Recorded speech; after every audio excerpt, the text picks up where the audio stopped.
নাগালেণ্ডৰ পানী এৰাৰ বাবে গোলাঘাটত বানৰ আশংকা।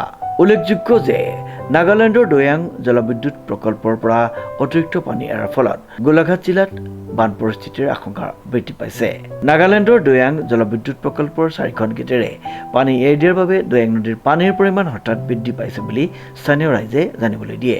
ইয়াৰ ফলত কাছমাৰী, ধৰমপুৰ, ইটানগৰ আৰু পদুমপথাৰ অঞ্চলৰ কেইবাখনো গাঁৱৰ কৃষকৰ কৃষিভূমিত ইতিমধ্যে পানী সোমাই পৰিছে বুলি জানিব পৰা গৈছে। পৰিস্থিতিৰ বুজ ল'বলৈ গোলাঘাট জিলাৰ আয়ুক্তগৰাকীয়ে ক্ষতিগ্ৰস্ত অঞ্চলসমূহ পৰিদৰ্শন কৰে।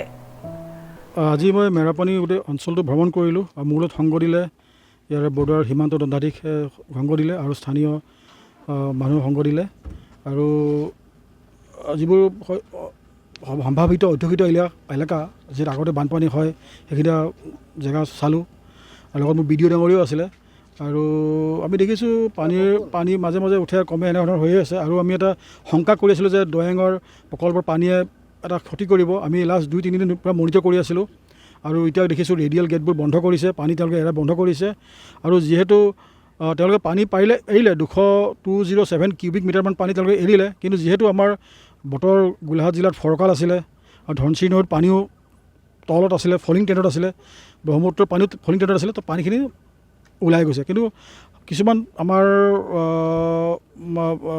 অলপমান য'ত মানে এইটো কি কয় অলপমান দ ঠাইখিনি কিছুমানত অলপ পানী সোমাব পাৰে। কিছুমান গাঁও আমি আইডেণ্টিফাই কৰিছোঁ আৰু সোমাইছেও, আমি সেইখিনি ৰিলিফ আমি দিয়াৰ ব্যৱস্থা কৰিছোঁ। আমি গোটেই চিটুৱেশ্যনটো মনিটৰ কৰি আছোঁ। বৰ্তমান মই ইয়াৰ যিটো এটা NDRF টিমো আমি ৰাখি দিছোঁ, তাকো আমি এলাৰ্ট কৰি থৈ আহিছোঁ। তেওঁলোকক মই এইমাত্ৰ লগ কৰি তেওঁলোকক এখন মিটিঙো কৰি থৈ আহিছোঁ। তো আমি এলাৰ্ট কৰি ৰাখিছোঁ, SDRF টিমো ৰাখি থৈছোঁ। সম্ভাৱ্য বানপানী হ'লে কোনটো স্থানত আমি লৈ যাব পাৰিম আপোনাৰ কি বুলি কয় এইটো আমাৰ সাহাৰ্য শিবিৰ, সেইখিনি আমি চাই থৈছোঁ। তো আশা কৰিছোঁ যে আমি এই যিটো চিটুৱেশ্যন হ'ব পাৰে আমি এইখিনি মোকাবিলা কৰি আমি আপোনালোকৰ সকলোৰে সহযোগত আমি সমৰ্থ হ'ম। ধন্যবাদ। গোলাঘাট জিলা প্ৰশাসনে যথেষ্ট সষ্টম হৈ আছে, NDRF টিমো আনি মোতায়েন কৰি থৈছে আৰু ৰাইজে ক'লোৱে আমি তৎপৰ হৈ আছোঁ। আমি যিকোনো চিটুৱেশ্যন মোকাবিলা কৰিব তৎপৰ হৈ আছোঁ। আমি টিম আনি আহিছোঁ। আমি আৰু প্ৰয়োজন সাপেক্ষে আমি যোৰহাট বা বেলেগ ডিষ্ট্ৰিক্টৰ পৰা আমি লাগিলে আৰু প্ৰয়োজন সাপেক্ষে আমি টিম আনিম। আমি যদি গম পাব যে পানী বাঢ়াৰ সম্ভাৱ্য আছে, আমি এটা সময় পাম, এঘণ্টাৰ ভিতৰত আমি টিম আনি আমি ষ্টেচন কৰি থ'ম। ধন্যবাদ। আমি আজি কালি পৰহিৰ পৰা এনেই নিউজত পাই আছোঁ, এইটো সামাজিক মাধ্যমত যে আপোনাৰ দৈয়াঙৰ বোলে এইটো গেট খুলিছে বুলি শুনিছোঁ আৰু সেই অনুপাতে পানীটো বাৰু বাঢ়িছে। কালি অলপ কম আছিলে পানীটো, কালিতকৈ আজি অলপ বেছি বাঢ়িছে পানীটো। আজি আমিতো ৰাতিপুৱা 8মান বজাত আহিছিলোঁ, তেতিয়া খুব জোৰত আহিছিলে পানীটো। এতিয়া অকণমান বাঢ়ি আছে, তথাপিও মানে অলপ কি কয় কম হৈছে যেন লাগিছে। গতিবেগটো অলপ কম হৈছে যেন লাগিছে, কিন্তু ৰাতিপুৱা খুব বহুত জোৰত পানীটো আহিছিলে। এইডোখৰ আমাৰ ধৰমপুৰ কাছমাৰী। বাৰীত এতিয়া আমাৰ খেতিত সোমালে যেনিবা, আপোনাৰ শাক পাচলি খেতি আছিলে এইবোৰ আমাৰ লগতে মোৰ লগতে আমাৰ বহুতৰে তাৰমানে এই অঞ্চলত এইফালে অনিষ্ট হৈছে। প্ৰতি বছৰে হয়, এই 18 চনৰ পৰা বেছিকৈ হৈ আহিছে। 18 বছৰতো বেছি ডাঙৰ আছিলে, তাৰপিছতে আজি তাৰপিছৰ পৰা হৈ আহিছে।